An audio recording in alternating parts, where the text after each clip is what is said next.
Lucas capítulo 5, a partir do versículo 1. Aconteceu que, ao apertá-lo, a multidão para ouvir a palavra de Deus, estava ele junto ao lago de Genezaré. E o que nós temos aqui? Uma multidão ávida pela palavra, querendo ouvir Jesus. Eu estava lendo esse texto e duas palavras me veio à mente. O tempo é oportuno e a necessidade é urgente para a pregação. As pessoas estão necessitadas da palavra, irmãos. Eu não sei se você tem dado conta de discernir essa realidade, esse fato espiritual. As pessoas estão necessitadas, escutem isso, necessitadas, carentes da palavra. As pessoas estão vazias, perdidas como ovelhas sem pastor. As multidões estão aflitas. João 4:35 disse Jesus: eu, porém, vos digo, erguei os olhos e vede os campos, pois já branquejam para a ceifa. O que nós temos aqui? Uma multidão, o texto está dizendo, apertando para ouvir a palavra de Deus. Essa sempre foi a prioridade do ministério de Cristo. A palavra, a pregação, o ensino, a proclamação sempre foi a prioridade. Deve ser a prioridade da igreja. Uma igreja se forma pela palavra. Os conversos se convertem pela palavra, convencidos pelo Espírito e pela palavra. Esses conversos ou novos convertidos são fortalecidos e edificados pela palavra. São santificados e fortalecidos pela palavra. Orientados e conduzidos pela palavra. Não existe igreja sem palavra. É interessante que todas as igrejas plantadas pelo apóstolo Paulo sempre começaram com a proclamação, a pregação. Tem que ter palavra. Tem que ter palavra. Irmão, pode ter tudo. O pessoal jovem está aí preparando um congresso poderoso dos jovens para o final desse mês. Dia 31 de outubro, 1º e 2 de novembro. Sexta, sábado e domingo. Eu falo para eles, desenvolvam ideias, programas, recursos, o que tiverem, utilizem. Mas não deixem faltar a palavra, não. Tem que ter palavra. Uma igreja sem palavra é morta. Pastor não é alguém que se ocupa em ficar vigiando a casa e a vida de pessoas, desejoso de discipliná-las, corrigi-las. Não. A missão da igreja é pregar. E o seu lugar ou a sua posição é decidir o que vai fazer com o que tem ouvido, o que tem lido, o que tem estudado. Às vezes as pessoas falam, pastor, o que vamos fazer com isso, com fulano, com Beltrano? Irmão, a gente está pregando. Está pregando. Vocês estão aqui, vocês estão lendo as Escrituras. Ouvi um irmão essa semana, eu falei, irmão, está congregando onde? Ele, pastor, eu fui de tal igreja, o pastor fez determinada coisa, eu fui para outra igreja, o pastor fez determinada coisa, e agora na terceira que eu fui, o pastor também fez outra coisa. Eu falei, rapaz, entendeu nada. Que palavra que esse cara leu, ouviu? A maturidade vem pela palavra. A prioridade é a palavra. Não há nada que a preceda, que substitua. É a palavra, é a palavra. Era isso que Cristo pregava.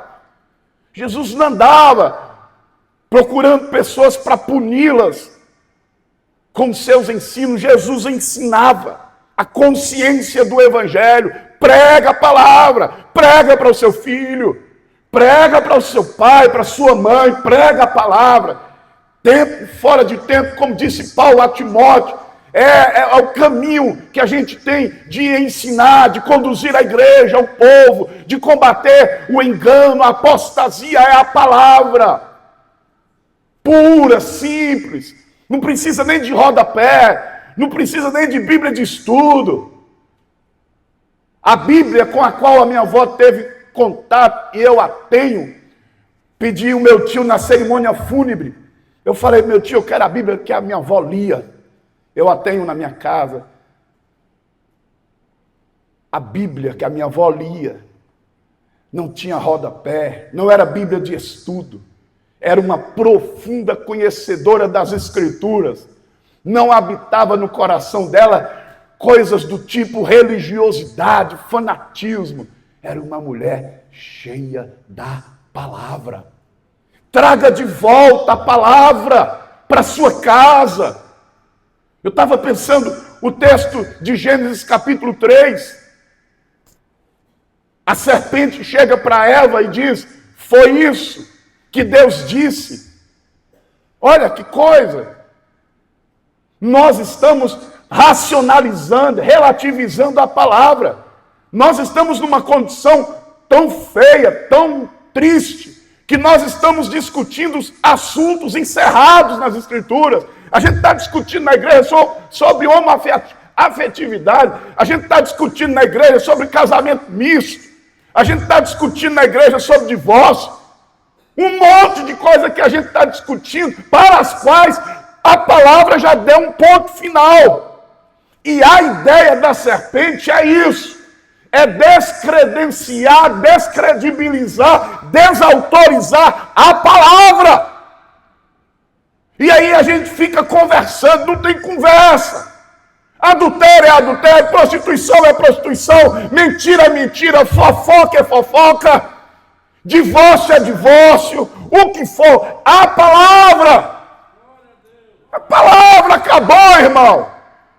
Eu, como você, já fiz besteira, já pecamos, já erramos, mas eu nunca ousei ou tive a audácia de distorcer qualquer texto bíblico para poder comportar, acomodar, acolher o meu pecado. A palavra confronta, corrige, exorta. Palavra. Nós somos bons de argumentos.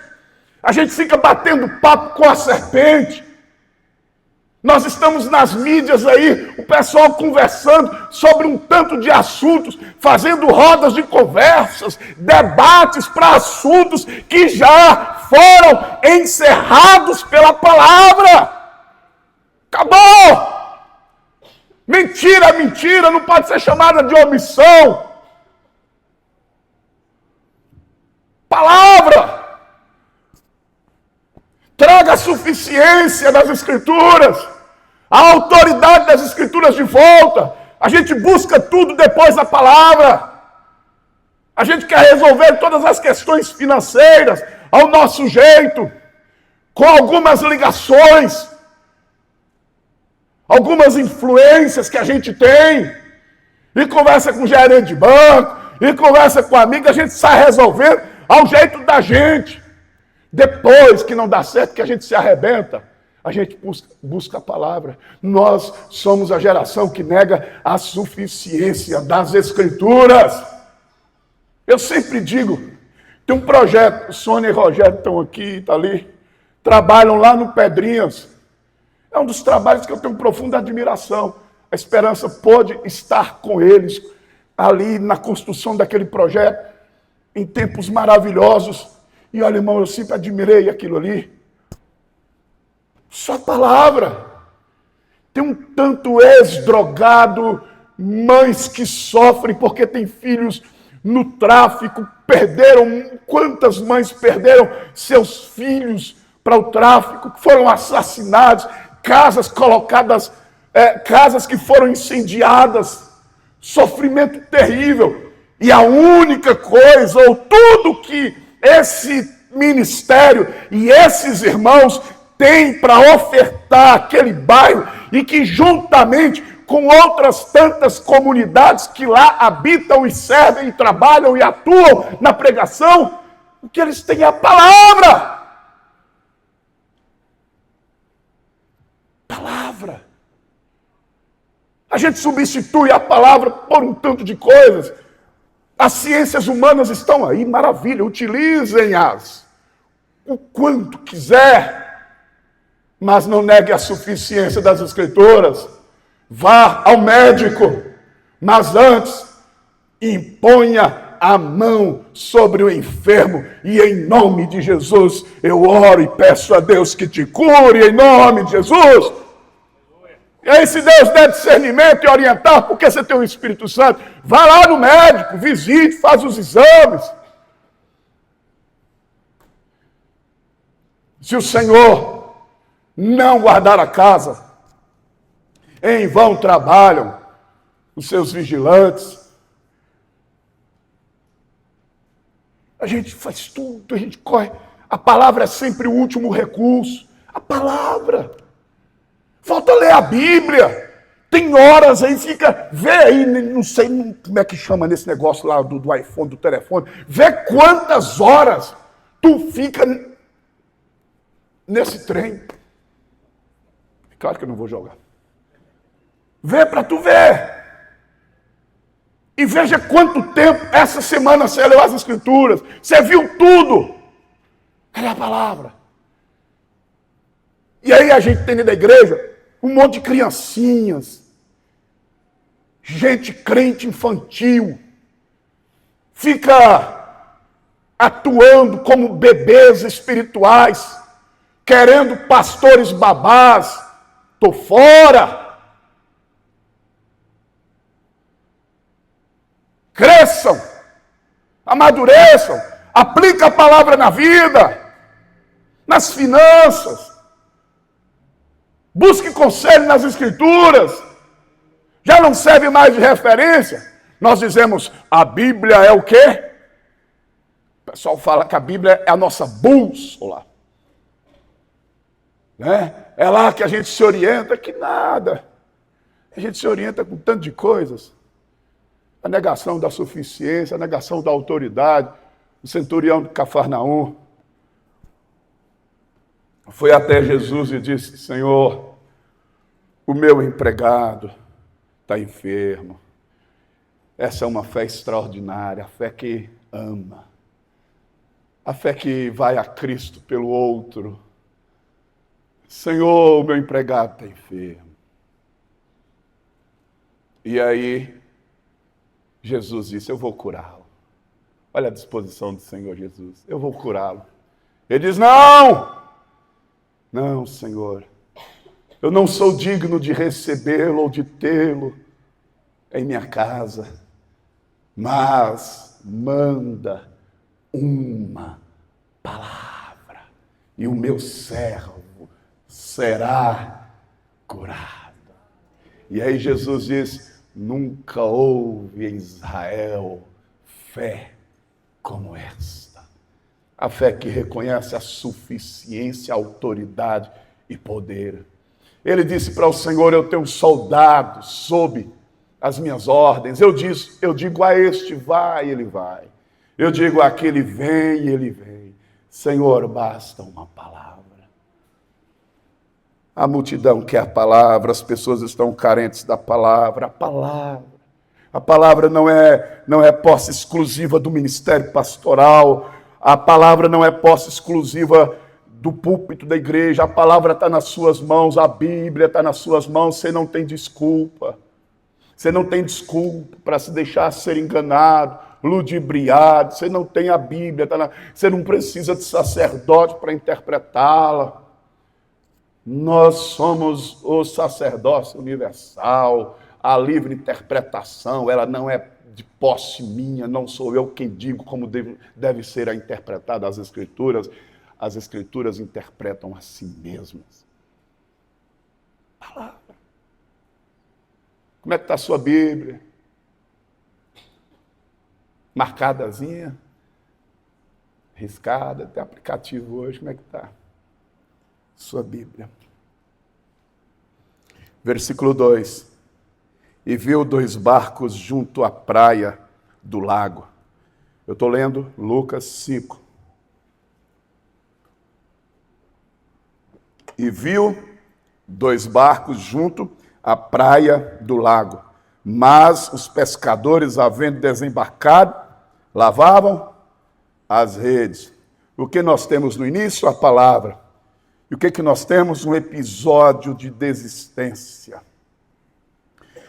Os homens deixaram o barco e viu 2 barcos junto à praia do lago. Mas os pescadores, havendo desembarcado, desceram do barco. Nós temos aqui um episódio de desistência. Deixa eu dizer, eu preciso falar isso aqui, porque o Senhor colocou no meu coração para eu dizer para você. Não é para desistir. Você entendeu, irmão? Não é para você desistir. Não é para você lavar as redes. Não é para você recolher as redes. Não é para deixar o barco. Volte para o barco. O que tirou você do barco? Frustração, gente. Tá igual o irmão lá que falou, que foi pastor A, pastor B, pastor C. Por isso que eu estou aqui. Ei! Tá de pegar na barba do cara e puxar. Tá precisando de ser. Tomar vergonha. Meu Deus. Na presença de Jesus não se recolhe as redes. Não desista.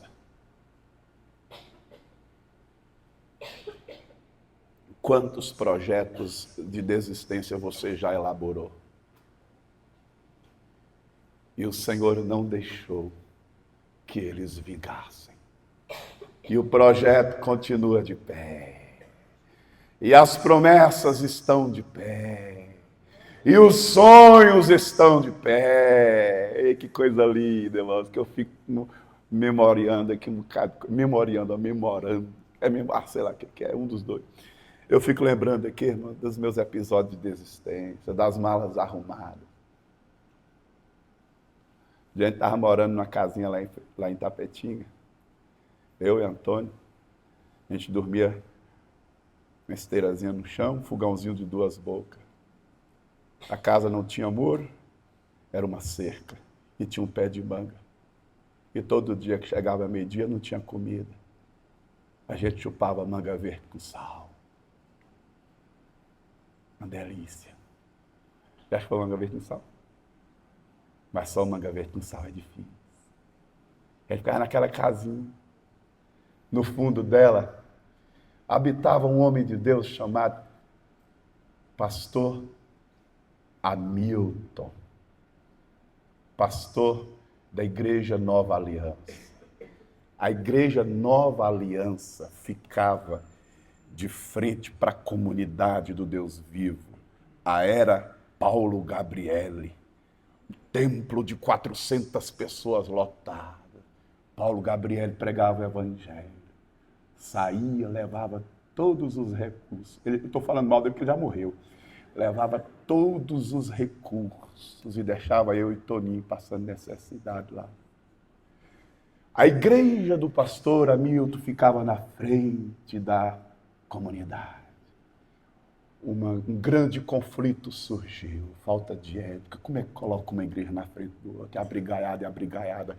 Eu sei que nós fomos parar no fundo da casa do pastor Hamilton, que se opôs à plantação da comunidade na frente da sua igreja, com razão. E nós fomos parar. Não tinha geladeira, calorzão maluco. Pastor Hamilton nos dava uma jarrinha de água gelada todos os dias. E numa dessas crises, eu falei, na casa do meu pai, da minha mãe, tem comida. Eu vou embora.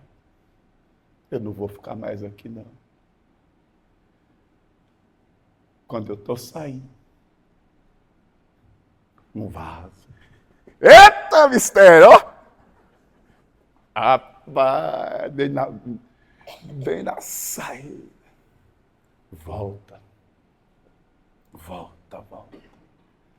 Já contei para vocês, oração matutina, todo dia 6 da manhã.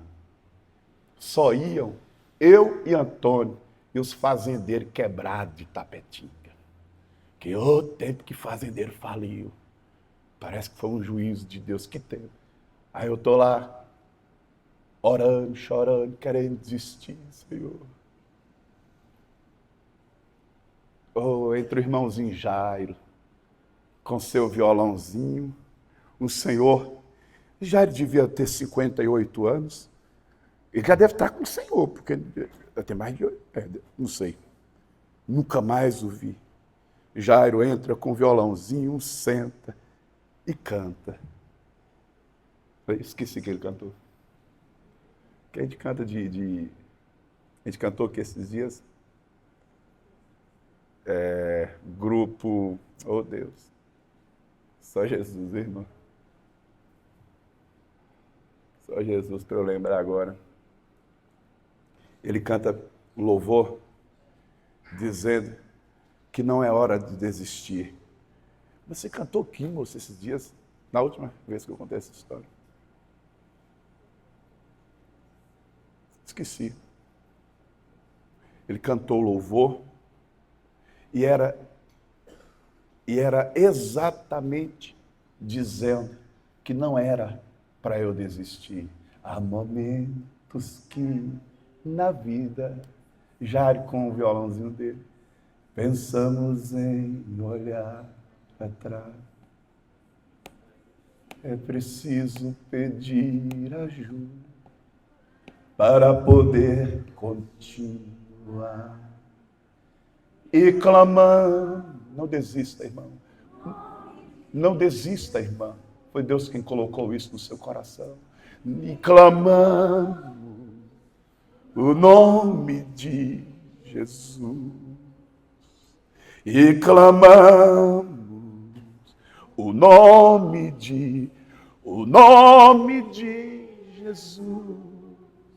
Ele nos ajuda a carregar a cruz. Jairo só foi lá para cantar esse louvor para o galego que mais uma vez tinha elaborado um projeto de desistência. O Senhor está mandando eu dizer para você, não lave as redes, não recolha as redes, não desista do que Deus tem colocado no seu coração, não espere validação, crença de ninguém. Deus pôs no seu coração. Talvez você está aí regando esse sonho, cuidando disso aí que Deus pôs no seu coração. Uma das coisas absurdas que eu muito errei é que eu sempre procurei compreensão das pessoas. Meu irmão, esse mundo não é um mundo de Alice, não, irmão, cai na real. Está procurando quem para te compreender? Compreender a fé, a loucura de Deus no coração de um menino de 19 anos que larga tudo, que parece ser irresponsável, que recebeu uma palavra de Deus, você não vai trabalhar e eu vou te sustentar. Como é que eu posso querer compreensão de uma família? Como é que eu posso querer compreensão das pessoas? A fé não é um campo compreensível, ela pode ser racional, mas ela é supra-racional, ela transcende tudo. Tem coisas que Deus manda, que Deus põe no seu coração, irmão. Oh, Jesus, fica quieto, fecha essa boca sua. Não desista. Eu já falei uma vez, 2 vezes, 3 vezes, vai lá, irmão. Deus pôs esse negócio no seu coração.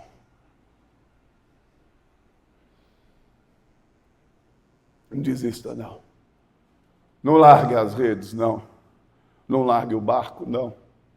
Não fique esperando que as pessoas invistam nos seus sonhos, nos projetos de Deus para a sua família. Viva isso. Viva isso.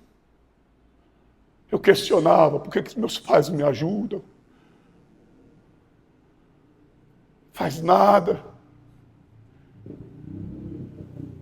Você via uma igreja grande, era como se fosse naqueles tempos, salvo as devidas proporções, uma igreja Candeias no tempo de hoje. Ninguém assistia, tá lá. Esperando o quê, irmão? Cai na real. Deus está te preparando. Deus está te forjando. Você não pode ser mole, não pode ser frouxo.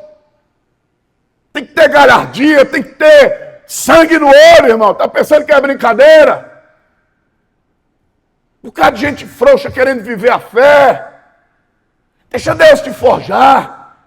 É na provação mesmo que Deus forja a gente. Deixa o oleiro trabalhar, irmão, mas não desista, não. O Senhor está dizendo para você, volte ao barco. Um episódio de desistência. E viu 2 barcos junto à praia do lago, mas os pescadores, havendo desembarcado, lavavam as redes. As redes estavam sendo lavadas. Talvez você está nisso aí, lavando as redes no seu casamento, nas suas finanças, lavando as redes no seu ministério, no seu chamado. Lavando as redes.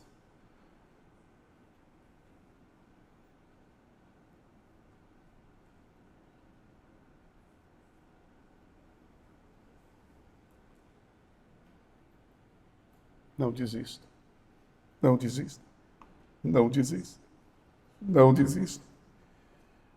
Não desista. Não desista. Não desista. Não desista. Não desista. Volte para o que Deus tem colocado no seu coração. Só você que sabe o custo dos seus sonhos, os desdobramentos desse custo, as renúncias. Só você. Quantas vezes nós tomamos decisões ou ficamos impedidos de tomarmos decisões porque nos preocupamos o que vão pensar da gente. Está todo mundo seguindo sua vida, irmão, vai cuidar da sua. Cuidar de viver o que Deus está colocando no seu coração. Versículo 2. Versículo 3 agora. Entrando em um dos barcos, que era o de Simão, pediu que lhe o afastasse um pouco da praia. E assentando-se ensinava no barco as multidões. O que nós temos aqui? A presença de Jesus no barco. Eles voltam para o barco agora não sozinhos. Voltam com Cristo. Jesus agora está no barco. Não só os discípulos. Irmão, você consegue imaginar os olhares, o sentimento, o que aconteceu naquele momento que Jesus entrou, escolheu o barco de Pedro. Tem gente que fica chateado, invejoso, invejado, sei lá, porque Jesus escolheu o seu barco. É graça. Tinham barcos melhores, pessoas melhores, pescadores melhores. Jesus escolheu o seu barco. Nenhuma objeção sua fará com que Cristo desista do projeto. Aliás, biblicamente, historicamente, objeções são sinais de vocações. Reais vocações. A presença de Jesus no barco. Sônia deve lembrar, Sônia e Rogério estão aqui. Um dia nós recebemos uma ligação de Painho. Minha neta faleceu. Ela tinha quantos anos, amor? 5 anos. A filhinha do meu irmão, Hélio, faleceu. Naquele lugar tão gostoso de se viver, de morar. Era a paixão do meu pai, a netinha dele. Faleceu, meu irmão saiu da fazenda às pressas. E ela faleceu ao chegar lá no ponto de socorro, lá em Divisópolis, faleceu. Nós fomos, lembra, Sônia? Nós fomos para lá. Eu falei, o que eu vou pregar aqui, Jesus? E eu me lembro da mensagem que eu preguei naquele velório. Caixãozinho, uma pequenininho, a casa lotada de gente, meu irmão era muito conhecido. Eu pregando. E o texto que Deus me deu foi sobre Jesus no barco. Eu falei para o meu pai, Jesus continua nessa casa. Ele sempre aqui esteve e continuará nesta casa. Jesus está no barco, meu pai. Jesus está no barco. E eu volto lá, e quando a gente volta, a gente continua testificando de que Jesus continua no barco, a despeito da perca de uma netinha, de uma filha, caso do meu irmão. A paz de Deus continua reinando lá. Quando Jesus chega no barco, quando a presença chega, muda tudo. Muda tudo, a presença. Se você perguntasse assim, Fernando, de que você tem medo? De que Deus não esteja comigo. O medo que eu tenho no meu ministério sempre foi esse. De a semelhança de Sansão e de outros, Saul, um dia o Senhor se retirou, já não estava mais com eles. Nós sofremos tantos abandonos, nós abandonamos e somos abandonados. Nós frustramos e somos frustrados. Mas, se eu souber, tiver certeza que Ele está comigo, você só precisa da presença dEle. Tua presença é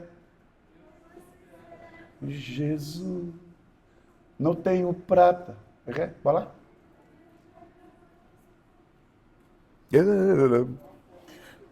Tua presença. Bota aí, Júlia, cadê? Hoje eu estou pregando e cantando, não sei o que está acontecendo comigo não, bora lá. Jesus, de mim. Que presença é essa? Presença que mexe, confronta, que causa arrepio na alma e a gente sente, às vezes não sente nada. Dinheiro e perca amigos, quero perder tua presença. No seu trabalho, pode continuar cantando. Tua presença, no seu casamento, tua presença, na sua empresa, no seu ministério. Tua presença. Tua presença, a presença de Jesus agora está no barco. Agora a configuração é outra, a realidade é outra. Eles voltam para o barco com Jesus. Jesus agora está no barco. Acontece outra coisa. Versículo 3. Entrando em um dos barcos, que era o de Simão, pediu-lhe que o afastasse um pouco da praia, e assentando-se ensinava do barco as multidões. Quando ele entra no barco, o que ele faz? Reorganiza prioridades e interesses. Agora, Jesus está no barco de Pedrão. E agora os interesses não são os de Pedro. Os interesses são os de Cristo. O que a gente está precisando aprender é construir esse casamento. Eu me lembro do profeta Samuel. Ana queria um bebê, uma criança. E o que é que Deus queria? Um profeta. Seja inteligente. Associe-se à vontade de Deus. Faça convergir seus interesses aos de Cristo. Não é aos de Cristo, ao seu. Ana quer uma criança, Deus quer um profeta. Seja inteligente. Agora Jesus está no barco de Pedro. Os interesses são de Jesus. As prioridades são de Jesus. O que está acontecendo com a minha vida, com a sua vida? São as prioridades. São as prioridades. Talvez a Bíblia não é mais a prioridade, a oração não é mais a prioridade. Prioridades. Reorganize. Pegue sua agenda e peça a Deus para fazer as anotações novas na sua agenda. Reorganize sua agenda, irmão. A agenda do reino. Deixa eu dizer, olha para cá. Nesse tempo, uma das coisas que eu fico muito triste é que eu percebo na igreja homens e mulheres prósperos que não sabem prosperar, que não sabem viver com Deus. Você quer ver uma coisa extraordinária? Invista em missão. Invista em missão, invista na obra de Deus. O problema é que quando ele fala isso, todo mundo fica pensando, lá vem um pastor falar de dinheiro. É umas mentalidades que cansa a gente, irmão. Cansa até a necessidade de ficar se justificando sobre essas coisas. Cara, um dia eu falei para um irmão, ele não está mais com a gente, era um empresário na igreja.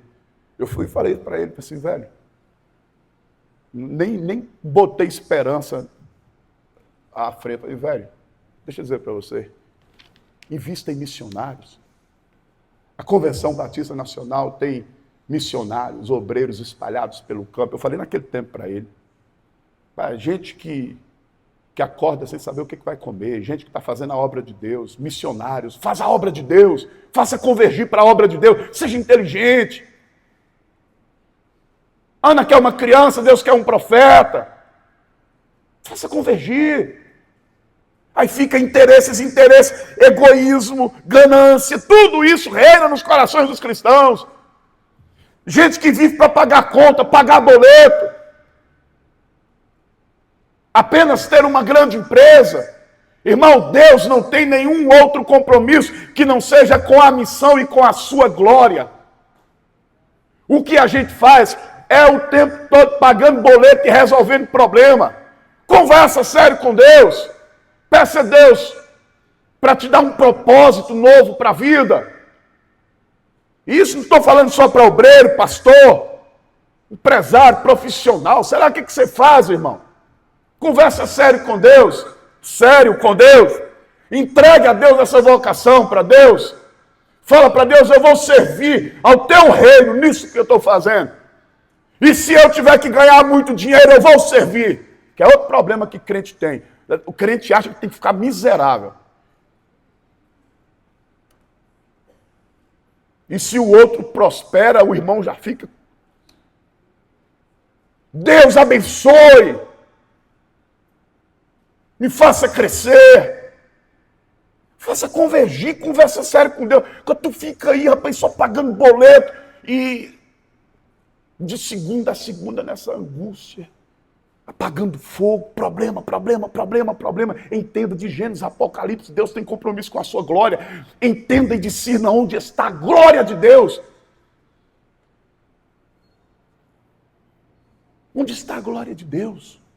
Onde é que Deus é glorificado? Em que ação ou ações? Quais ações Deus é glorificado? O que você vai fazer com a sua família? Com os seus propósitos que vai glorificar a Deus? Pergunte Deus, como é que eu posso te glorificar? A gente fica aí nesse mundão só. Meu Jesus, nós não discernimos ainda. Reorganize, elabore suas prioridades. Aliás, deixe Deus agora dizer o que você vai fazer. Entrando em um dos barcos, que era o de Simão, pediu-lhe que o afastasse um pouco da praia. Agora não é Simão quem manda nesse barco. Agora a direção, as prioridades e os interesses e o foco e a direção não é mais, desculpa, não é mais de Pedro. Agora os pescadores voltam para o barco com Jesus. Tudo mudou, tudo mudou. Outro ponto. Uma nova direção. Eu acho lindo isso aqui, olha. Olha o que diz o versículo 4. Quando acabou de falar, disse a Simão, faze-te ao largo e lançai as vossas redes para pescar. Quantos aqui, de fato, de verdade, está precisando de uma direção de Deus para a vida? Uma direção. Deus precisa de direção do Senhor. Direção de Deus, irmão. Direção de Deus. Direção, Deus me direcione. Eu não vou arredar o pé. Não vou sair desse lugar, dessa condição, até que eu receba uma palavra tua, uma direção tua. Me direcione. É isso que Pedro tem agora, uma nova direção. Uma nova direção, determinação. Deus vai dar para você, quer dar para você, tem interesse em fazê-lo, direcionar, redirecionar sua vida. Converse, rapaz. Não tem tempo, não tem paciência para orar 10 minutos. Bate um papo com Jesus. Aquelas conversas de quarto, né, Juscelia? Opa, Juscelia, Jorjão. Ô, papai. Irmãos, e ainda é engraçado, Juscelia dirigindo. Papai, abençoa, papai, esse motorista, papai. Conversa com papai.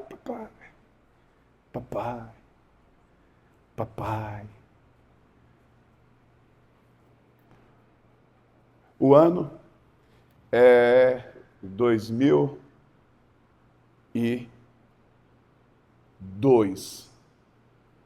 Uma palavra. Chegou a hora de você sair. Como falar com meu pastor, que tinha me preparado. Quarta-feira, 2002. Quarta-feira. Pastor Rubens chega na comunidade. Olha para mim e fala assim, ó. Eu estava descendo a Serra do Marçal. Deus falou comigo. O seu tempo na comunidade do Deus vivo acabou. Naquele dia, a decisão já estava formulada.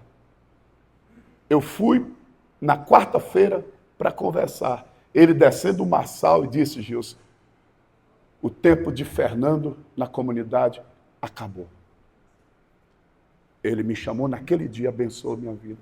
Eu fui ficar dentro de uma casa sem saber o que ia fazer da vida. Dava vontade de entrar debaixo da cama de depressão, de tristeza, de angústia, sem direção. Rodava em Tapetinga os 4 cantos para ver que direção que eu vou tomar da vida. Qual a direção? O que eu vou fazer agora? Você não sabe como é difícil isso, irmão. Transição ministerial é um negócio doido, difícil. Meu Deus, o que eu vou fazer? O que eu vou fazer? Um convite. Célio, Fábio da Calvário. Vai ter um retiro da Calvário em Ilhéus, e eu queria que você pregasse. Eu vou no retiro, ele fala comigo. Pastor Célio, da Betânia, está precisando de um pastor. E ele já tinha conversado com o Célio, que eu tinha saído da comunidade. Aí ele falou assim, ó, Célio, está precisando de um pastor. A igreja cresceu muito, está precisando de um pastor. Aí ele falou para mim, você topa fazer a conferência lá?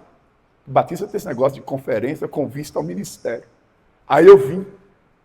Eu tenho a mensagem até hoje. Fiz a conferência. Irmão, não deu outra. Decisão tomada. Olha para cá. Por que você está dizendo isso? Deus tem as pessoas certas, nos lugares certos, para as direções e transições necessárias. Irmão, Deus tem conexões extraordinárias. Eu nunca imaginava, eu ficava sonhando, uau! Então eu vou tal, e eu fiquei sabendo da Betânia e não sei o que, do que estava acontecendo, e eu ficava pensando, e eu vi, e era, olha a conexão, nunca tinha conversado nada com sério, jamais imaginava, eu queria continuar lá em Tapetinga, eu amava Tapetinga, e a direção de Deus vem, eu falei para minha esposa, eu quero sair, eu não aguento mais, e a direção vem, irmão, Deus vai trazer uma direção, Deus vai fazer umas conexões, Deus vai mover gente, Deus vai falar com pessoas, vai vir uma direção de Deus para a sua vida. Você está pensando que Deus está brincando com você? Deus é sério, gente, Deus é sério. Deus não é menino, não. Deus não é menino, não, Deus é sério. Tem uma direção de Deus para a sua vida. Olha, Pedro recebe uma direção, lança a rede. Mas tem um bloqueio, frustração. Deu errado. A pesca deu em nada. A noite toda trabalhamos, irmão, ó. Sabe qual é o problema da gente? São os fracassos passados, as decepções passadas, as frustrações passadas, não deu certo ali. Quantas vezes nós erramos, nos frustramos, o que planejamos não vinga. Deus está dizendo para você, rompa com a frustração, rompa com esse bloqueio. O Senhor está dando uma direção, vai dar uma direção. Calma! Ah, Senhor, nós tentamos a noite toda, esquece isso. Quantas vezes você tentou? Todo mundo fraqueja, tenta. Todo mundo, irmão. Muitos de nós aqui, deu certo, está dando certo. Mas olhe para a sua vida para você ver. As tantas vezes que deram errado. Que o projeto faliu. Que a ideia não vingou. Que você foi abandonado. E aí Pedro está dizendo, nós tentamos a noite toda. Aí tem um bloqueio, a frustração. Mas tem uma decisão. A palavra. De novo a palavra. Mas sob a tua palavra, lançarei as redes. A direção está na palavra. A orientação está na palavra. Talvez você me ouviu falar sobre direção, sim. Deus pode mandar um anjo para falar com você? Pode. Está no Novo Testamento. Quantas vezes os anjos serviram a igreja no Novo Testamento? No livro de Atos.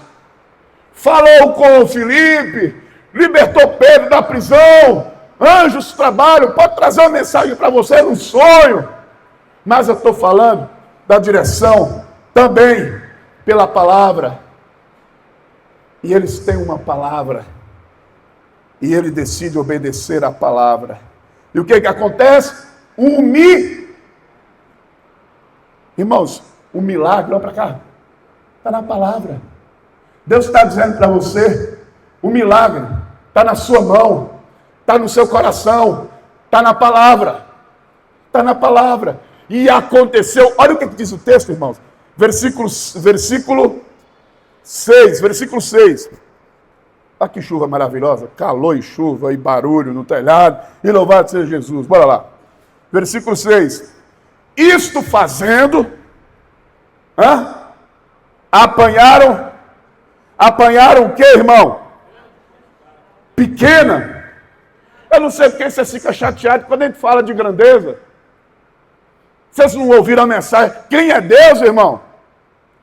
Parece que vocês servem um deusinho, Deus Dete. Estão servindo Deus Dete. A gente fica mensurando Deus, ou querendo condicionar Deus, ou estabelecer limites à condição de Deus. O texto está dizendo, apanharam grande quantidade de peixes. E rompiam-se lhes. Eu queria ver aqui, mas não dá para botar não. Um vídeo. Irmão, você imagina, irmão. Você já viu, tem uns vídeos, né? Mas pensa, Pedrão. Rapaz.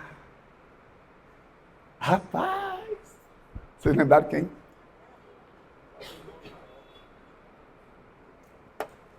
uma grande quantidade. Ó, quero profetizar. Não gosto de ficar fazendo esse negócio, mas bora lá. Ó, profetizar para a sua vida. Haverá uma pesca milagrosa de Deus. Na minha vida haverá, nesta semana eu estou profetizando que eu preciso. Uma pesca milagrosa. Você nunca viu. Deus é poderoso para fazer isso. A gente sai da teologia da prosperidade e vai para a teologia da incredulidade. A gente sai da teologia da prosperidade e vai para a teologia da miséria, da pequenez.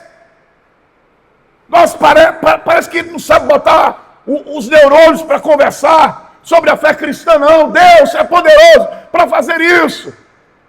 Uma grande pesca. Meu Deus do céu. Irmão, Deus sabe onde os peixes estão. Deus sabe onde os peixes estão. Deus sabe onde a provisão está. Filipe, onde compraremos pães para alimentar esta grande multidão? E aí o texto bíblico vai dizer que Jesus já sabia o que iria acontecer, o que iria fazer. Você está pensando que Deus vai improvisar com você, que Deus está improvisando com a gente? Não! Deus não é Deus de improvisos. Deus não é Deus de plano A, de plano B, de plano C. Só existe um plano. O que Deus planejou, o que Deus sonhou, o que Deus prometeu, fica nele. Ô glória, olha o torozão caindo aí, isso é bênção. Bora, Jesus, dá uma chuva sobre nós. Deus prometeu com certeza chuva de graça. Hoje eu estou mais cantor do que pregador. Louvado seja Jesus Cristo. Para encerrar, agora ninguém vai embora cedo não, viu, irmão? Porque esse torozão aí vai deixar nós tudo aqui dentro. Tem cantina? Tem? Pois é, vai deixar nós tudo aqui, que esse torão vai... Ei, versículo 7, lê comigo aqui para você não distrair. Eu vou falar alto, você prestar atenção.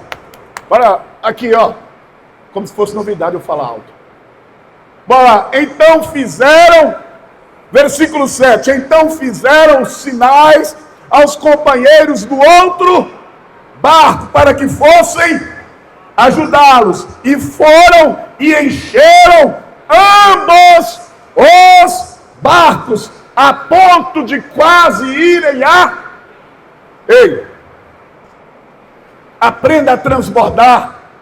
Sabe o que é transbordar? É exceder as bordas. Aprenda a transbordar. A ação de Deus na vida de um homem nunca fica nele só. O milagre, a graça, o favor, a bênção, a providência precisa transbordar. Não retenha, não controle, não gerencie o que Deus determinou para você. Transbordar, transborde a alegria, transborde a paz, transborde a provisão, o pão nosso, o Pai nosso, tudo é nosso. Aprenda a transbordar. Ó, tem gente, enquanto não aprendeu o princípio do transbordo, transbordar, vai ficar na miséria o tempo todo, na miséria mental, no que for. Irmão, Deus trabalha em cima de princípios. Deus trabalha em cima de princípios. Transbordar é um princípio. O que Deus está fazendo precisa... Ó, escuta isso aqui, ó. A gente pensa que o pecado contra a glória de Deus, é só quando você acredita a você ou a outro o que Deus fez. Então você rouba a glória. Parece que o único pecado contra a glória é roubar a glória. Mas um dos pecados contra a glória de Deus é reter a glória. É não ser luz. É não transbordar com o que Deus está fazendo. É não abençoar outros. Chama outros barcos. Compartilhem o favor de Deus. Ô, irmãos, ó. Caio Fábio. tem um livreto, acho que nós utilizamos ele aqui, A Graça, uma graça que poucos desejam. Ele escreveu nos anos 90 esse livreto. Ele fala da experiência de ter viajado pela igreja brasileira e percebido, ter visto a mentalidade dos cristãos na questão da generosidade, como a igreja brasileira e os cristãos brasileiros são mesquinhos. Você precisa aprender a transbordar. Aí ele fala, baseado na igreja de Filipos. Quais são as 3 graças da igreja de Filipos? Um dia eu falei sobre elas. A graça do crer, a graça do padecer e a graça da generosidade. Uma das graças da igreja de Filipos era generosidade. E aí você fala, como é que eu transbordo o que não tenho? Então pergunte lá as igrejas da Macedônia, ele transbordava. E eu não estou aqui falando só de dinheiro, também de dinheiro, também de posses. Nunca foi de Deus o acúmulo. Estou falando de tudo, de vida, de alegria, transborda. Abençoa outros. Amanhã, essa semana, decida abençoar alguém.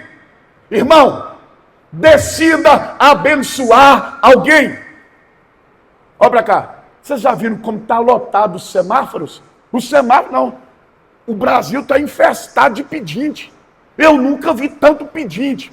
Pedinte disfarçado de vendedor de paçoca. Olha, paçoca, paçoca, paçoca, paçoca, paçoca, paçoca. O cara está pedindo, o cara não está vendendo. São poucos que estão de fato trabalhando. E quando você encontra um cara trabalhando, você abençoa. Mas tem um monte de pedintes. Um monte de pedintes. Eu estava conversando com o Cauína sobre isso. Falei, como é que eu aprendo a lidar com isso? Tem hora que você precisa transbordar por algumas razões. Uma delas, você transborda por você. Para o seu coração não amar o dinheiro. Não amar as coisas. Tem coisa que Deus dá para você, que Deus fala, transfira para outra. Pode ser um carro, pode ser uma fazenda, sei lá. Pode ser, sei lá. Mas aí, Deus ordena a transferência, o transbordar, para cuidar do seu coração. Veja, Mateus, capítulo 6, e entenda, em Mateus, capítulo 6, qual é a proposta que Jesus faz para combater a ansiedade e o amor. Veja se não é generosidade. O olho bom lá é generosidade. É generosidade. Então, às vezes, eu não quero abençoar. Você pensa 1000 coisas, o cara vai gastar com isso. Está me fazendo de bobo. Mas aí, eu decido transbordar por causa do meu coração. Aprenda isso. Quando Deus ordena você a transbordar e você tiver com o coração endurecido, isso é sinal que é Deus que está ordenando. Deus mandou transborde.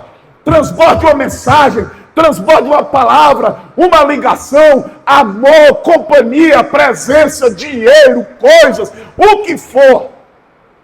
Mas veja, isso, uma das razões de Deus mandar a gente transbordar é para nos ajudar contra o amor e a ansiedade. Mas às vezes, Deus nos manda transbordar, sabe para quê? Como em todas as circunstâncias, mas nessa especificamente, Ele quer te abençoar. Irmão, ó, tudo o que Deus pede para você fazer, não é por necessidade de Deus. Deus não é necessitado. Deus não tem carência. Não há nada que falte em Deus. Deus é pleno e perfeito. Quando Deus manda você transbordar, quando Deus ordena você a ser generoso, irmão, não é porque Ele é carente, é porque Ele quer te abençoar. E eu me lembro do texto da Samaritana. Ah, se tu soubesses quem é que te pede, dá-me de beber, tu é que me pediria e eu te daria água viva. Jesus está pedindo, mas na verdade Ele vai dar. Transbordo, eu estou falando isso aqui, Deus sabe Transbordo é a lei bíblica da multiplicação. Generosidade é a lei bíblica da multiplicação. Tem gente que não dá sorriso, que não contribui com a vida do outro no sorriso, na simpatia, e não colhe. Não colhe porque não planta. Tem um monte de coisas na minha vida que eu não colho porque eu não planto. Ponto, acabou. Tem coisas na minha vida que eu não colhi porque eu não estou plantando. São leis de Deus. É claro que eu tenho um entendimento que a graça de Deus, às vezes, transcende a lei da semeadura e colheita. Mas isso é outra coisa. Mas, no geral, é isso. Quando Deus manda você transbordar, é porque Ele quer te abençoar. Deus quer te abençoar. Transborda. Transborda a alegria. Irmão, bora essa semana abençoar umas pessoas? Bora. Bora sair daqui. Deus vai colocar no seu coração. Abençoar do jeito como Deus mandar. Talvez uma visita. Talvez uma ligação de gratidão. Tem um cidadão que eu quero trazer para a esperança. Um dia vocês vão ficar surpresos quando eu trazê-lo. Deus tem falado no meu coração. Não posso falar, eu não gosto de ficar dizendo que Deus está falando no meu coração, porque isso é sério. Mas eu tenho vontade de trazer alguém um dia só para poder abençoar alguém que tanto me abençoou. Abençoe pessoas. Não fique com esse monte de peixe. Aí você vai e diz, vou ganhar dinheiro. Como é que é o nome da empresa de peixe? O quê? Fala aí. Hã? Estou ouvindo vocês, não? E aí? Fazer frigorífico. Tem gente, às vezes, que é abençoado, e passa a fazer da bênção um meio de sobrevivência, um negócio pessoal de lucro, de vantagem. E o que é lindo nesse texto é que esse homem que experimenta esse milagre de multiplicação, o texto termina dizendo que ele renuncia tudo.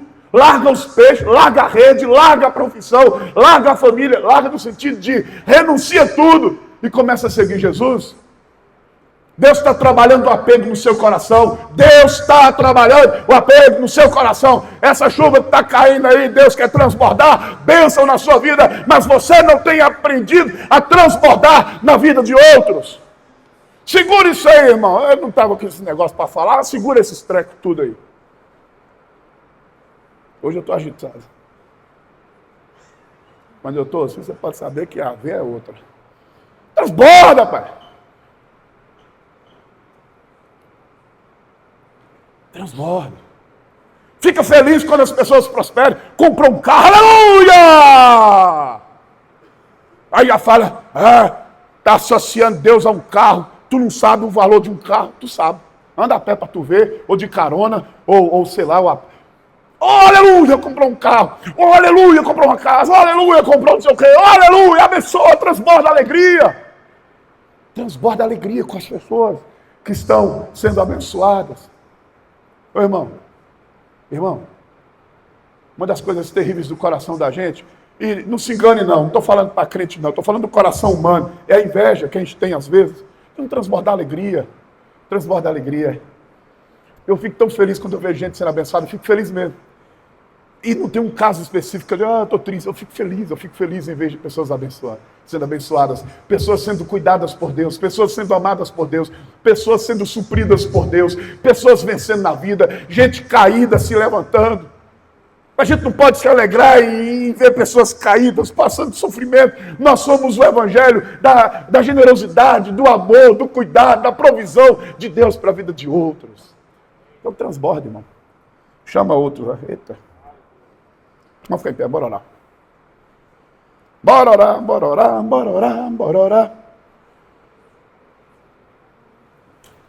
Termina a mensagem com: chama outros lá e diz, traz seu barco aí que eu vou dividir os peixes. Abençoa. Ó, irmão, bora praticar a palavra de Deus essa semana? Vamos para cá. Lívia, Deus abençoe. Olha para cá. Escuta, bora praticar a palavra de Deus essa semana? Bora transbordar na vida de alguém? Bora. É sério. Talvez Jeane, que está ali, vai transbordar lá no hospital.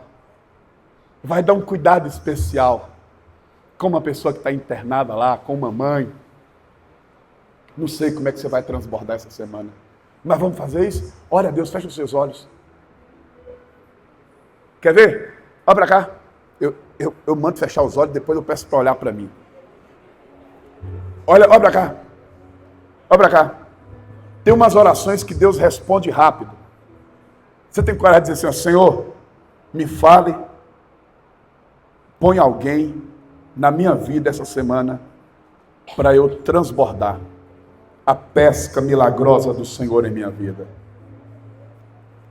Aí você fala, mas a pesca milagrosa na minha vida não tem sido dinheiro. Por enquanto não. Mas a pesca milagrosa na minha vida tem sido a palavra de Deus. Deus tem feito transbordar a sua palavra. A pesca milagrosa na minha vida tem sido uma paz, uma sabedoria. Eu quero transbordar na vida de alguém essa semana. Eu queria que você pedisse a Deus para colocar alguém na sua vida essa semana. Eu não estou brincando com ninguém não. Está falando sério. E está valendo para mim, porque senão é hipocrisia eu ficar aqui pedindo você para fazer coisa. Eu quero transbordar na vida de alguém.